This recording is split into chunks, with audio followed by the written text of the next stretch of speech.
So, is social media hurting the way you communicate in real life? If so, you are not alone. There's a huge amount of research to suggest that the increase in social media, from Twitter to TikTok to Instagram to Snapchat and everything in between, are actually reducing our communication skills with real people in the real world.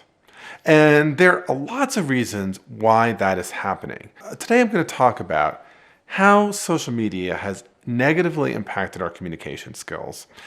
And I'm going to offer some advice on how we can work actively to actually rebuild those in-person communication skills that are so important for success in the workplace and in our relationships and in our family and with our friends.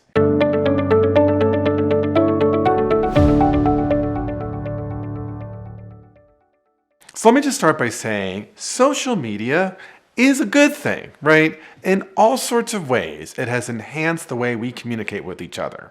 And I myself spend a non-trivial amount of time on Twitter and on Instagram and on Facebook. And even though I don't post on TikTok, I actually look at TikTok videos. So this is not an anti-social media diatribe, but it is the case that the existence of these platforms has negatively impacted communication skills in some consequential ways. First, we have lost the ability to pick up emotional cues that show up in our tone and our facial expressions.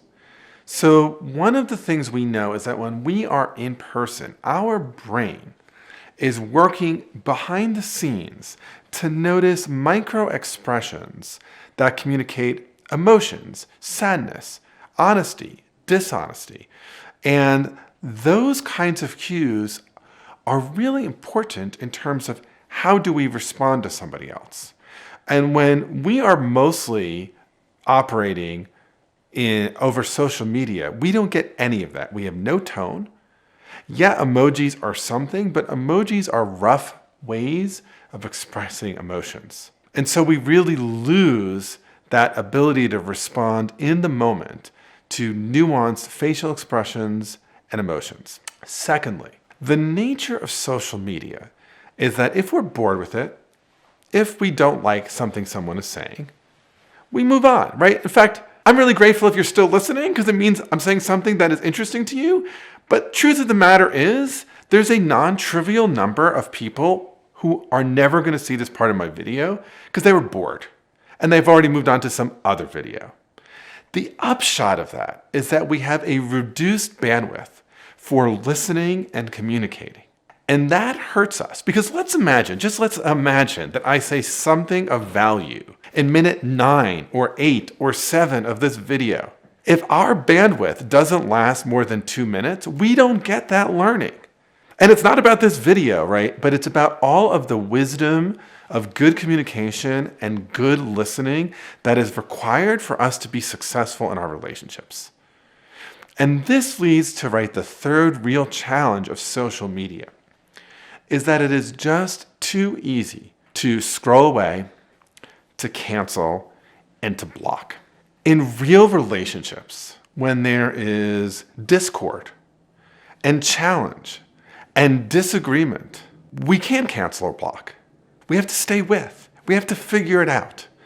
And throughout all of human history, when we were confined physically to our little village, as cramped as that may have been, as much of the world as we would have lost, one thing we gained was trying to figure out how to work through our differences. But now, with a click, I can block you and get rid of you. Again, I'm sure that a non-trivial number of my listeners are not listening right now. So the question then is, we're not going to get rid of social media, nor should we, because it's so great, it's so rich. But how can we continue to build and enhance good communication skills? I want to offer some tips. So first, if you're on a social media platform and you're feeling frustrated or angry or pissed with what you're seeing, recognize that you are in something that in my field is called the emotional refractory period.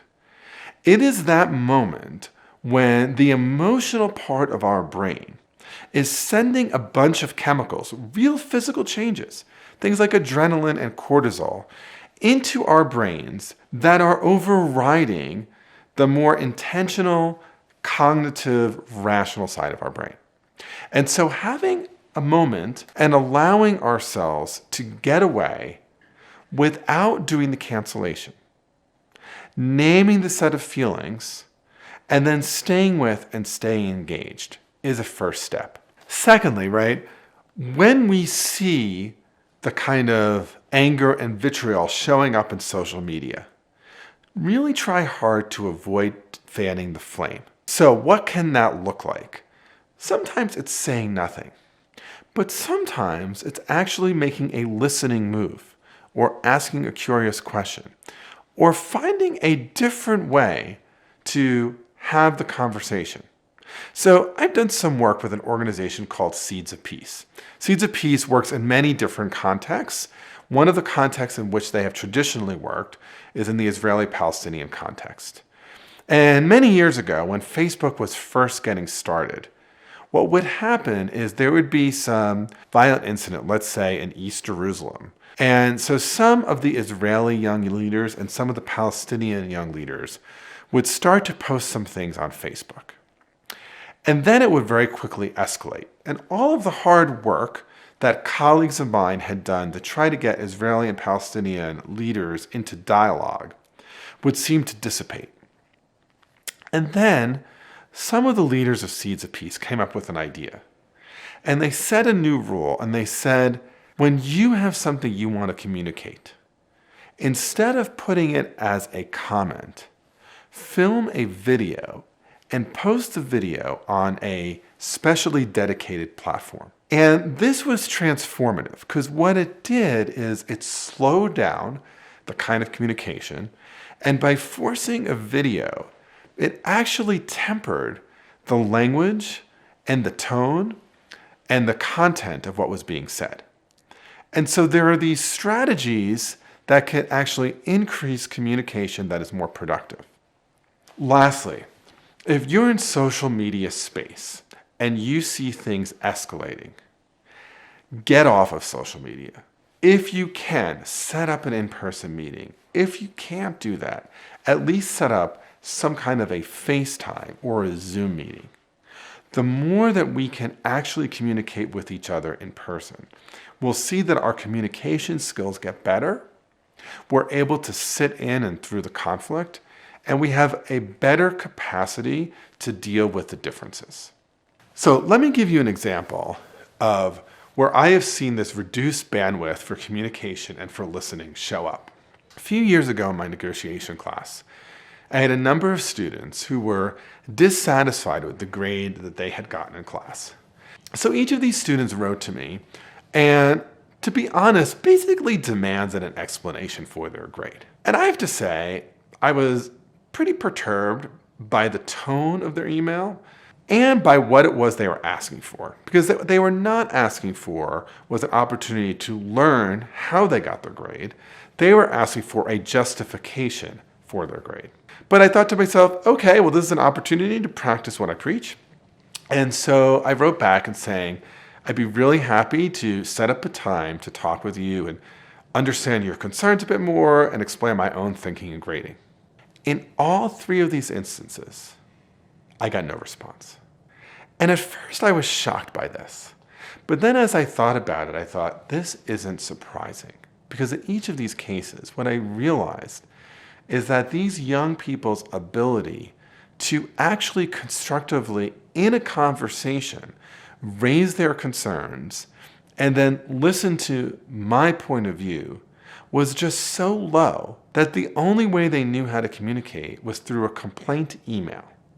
And the invitation for an in-person conversation was just outside of their bandwidth. And so this, in my view, is what this social media has done. Let's recap the 3 tips for improving your communication skills in a world of social media. First, manage your own emotional refractory period when you're having strong emotions on social media. Second, avoid fanning the flames. don't do anything to make it worse. And third, instead of continuing on social media, try to set up an in-person meeting or pick up the phone or have a FaceTime. Do all of that before canceling or blocking. So if you made it this far, don't cancel me, don't block me. Instead, like this video, subscribe to my channel, and ring the bell so you'll get notifications every time there's a new video posted. So stay tuned and watch this next video on why are negotiation skills important in health and social care. Okay, keep watching.